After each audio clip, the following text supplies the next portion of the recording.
Satu jalur, Pak.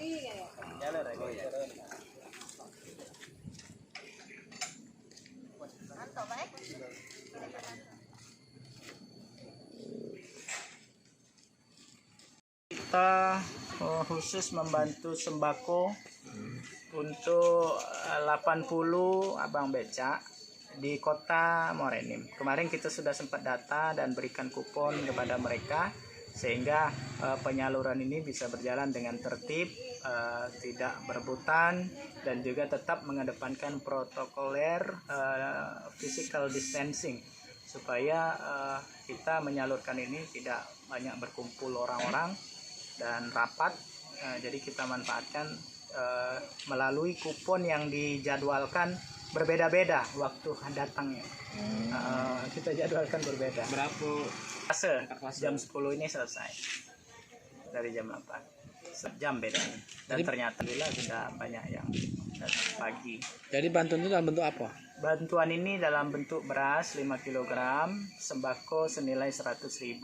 Di situ ada susu, gula, minyak goreng, mie, ya, dicampur sehingga nilainya 150.000. Bantuan dari dana apa? Dari dana zakat, infak dan sodako. Tadi isinya gula, minyak goreng, sama beras itu ya 150.000. Oh, sama beras. Gula, minyak goreng, gula, kopi, minyak goreng, susu, mie.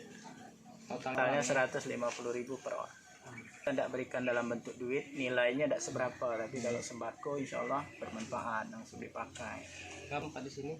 Kita sengaja milih tempat di sini, satu terhindar dari kerumunan orang banyak, kedua kita menghindari dari bukan tidak mau nanti ada ojek dan sebagainya yang menganggap kita menganggap bahwa ini pembagian sembako untuk semua orang.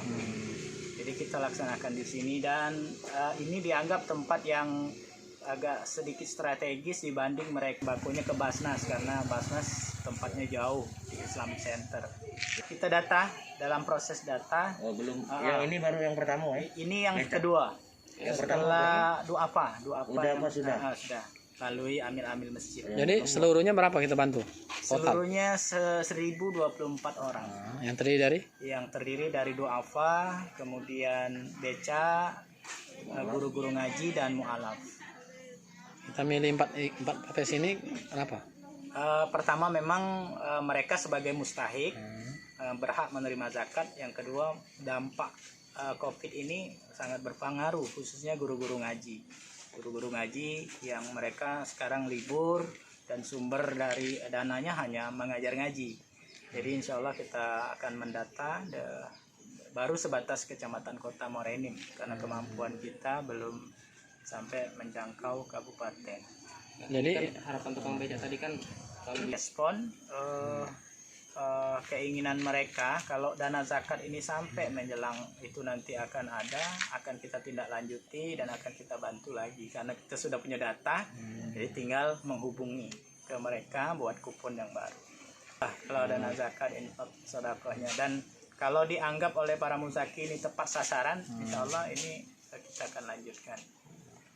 Tepat sasaran untuk tukang becak ya.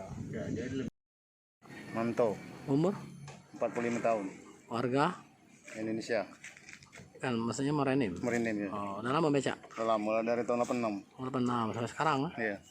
Dapat bantuan dari Basnas? Di Baru sekarang? Iya, baru sekarang. Oh, bagaimana dengan tanggapan Bapak dengan bantuan ini, Pak? Terima kasih. Iya, Pak. Iya. Sepi, Pak? Iya, Bang? sepi baca sekarang. Ada coronanya? Biasanya dapat berapa kalau sebelum corona? Tidak tentu lah. Biasanya dapat tak? Kadang 40, kadang 50. Nah, semenjak corona ini? Tidak dapat lagi. Kadang Dapat lagi 15. ya? Jadi sangat terbantu dengan Basnas ini bantuan. Iya, sangat terbantu. Oh ya. Apa harapan kita ke depan, Pak, dengan Basnas? Harapan kita ke depan dengan Basnas? Terima kasih. Itu ya. Ya.